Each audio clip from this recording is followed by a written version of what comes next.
This is the end of my swamp life. This is what is left. If you can imagine, when I was a little boy, the cypress trees like this one and this one were, it was a canopy covered from one end to the other. And a wetland easement conservancy with a natural resource soil and water conservation district, and the Biden administration violated a contract to extract natural gas and have an easement to do that because it's the very next best thing for the next 30 years. They put so many landowners over a barrel, but lied to them about the duck impoundments, which are specifically to collect natural gas. The swell program. They have so many underground containers. They have a refinery under my parents' property, Turkey Creek Farms. They've been stealing from Mr. Newton Presley down the road, Ron Holt. There's so many people in the county that have been undermined, underscored, undervalued, and completely underestimated. What happens in the dark always comes to the light. And this swamp life may have been pillaged, but I can tell you this. My family knew over 100 years ago, my great Uncle Woodrow Gamble, Thomas David Gamble, Maud Wilson Gamble, Isla Gillette Gamble, Eva Gamble. She married Eva Gamble Town. Ariel Town were in the oil and gas business in Sinclair. So originally what they did, they were looking for fossil fuels, and they came down here and they drilled. Well, what we do know is this, that they were issued an easement to the railroad to import and export fuel from a depot. My grandfather was going to donate that property to the county.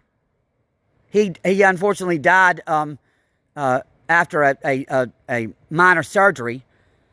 But what happened is they did not put it into the county property because they continued to use the easement, the railroad easement, to import and export fuel in Williamsburg County under the same stipulations and regulations that were set out 100 years ago.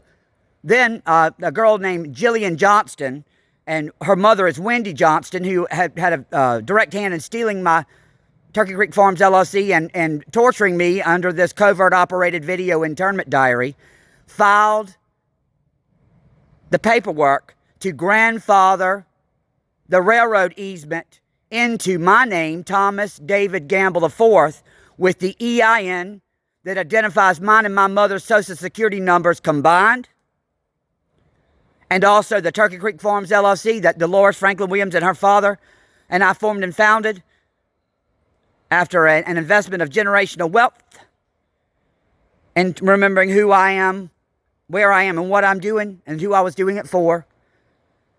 Robert Berman prepared the articles of organization for this farmers cooperative named the Turkey Creek Farms LLC. And Mark Hammond, as the Secretary of State of South Carolina, certified them. It began here, and it looks like the railroad easement has been replicated from here to Atlanta, to Potomac, to New York, to Miami, and beyond. So I just thought we would get up to date with that because we have some corrections to make. Leonard Jonte, it looks as though he has accounts set up at the Bank of Greeleyville, what they call COVID accounts, because I've been under a covert operated video internment diary that belonged to my mother and I. And we're ready to get that straight today. There's a revenue stream, and it belongs to us, the people in East Smith. That's who I created it for. And first and foremost, the ladies, because a few of the gentlemen were left out, but specifically the ladies were left out completely, the first farmers cooperative.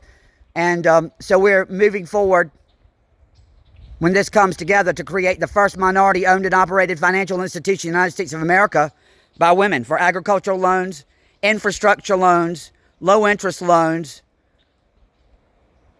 because women are farmers too, so that they can make a decision on this bidding process with a broader perspective, a wider standpoint, and a nurturing point of view to bring us out of this covert operated video internment diary, COVID regime, for what's green and good to make America great again. This is Thomas David Gamble IV. Is this transmission coming to you?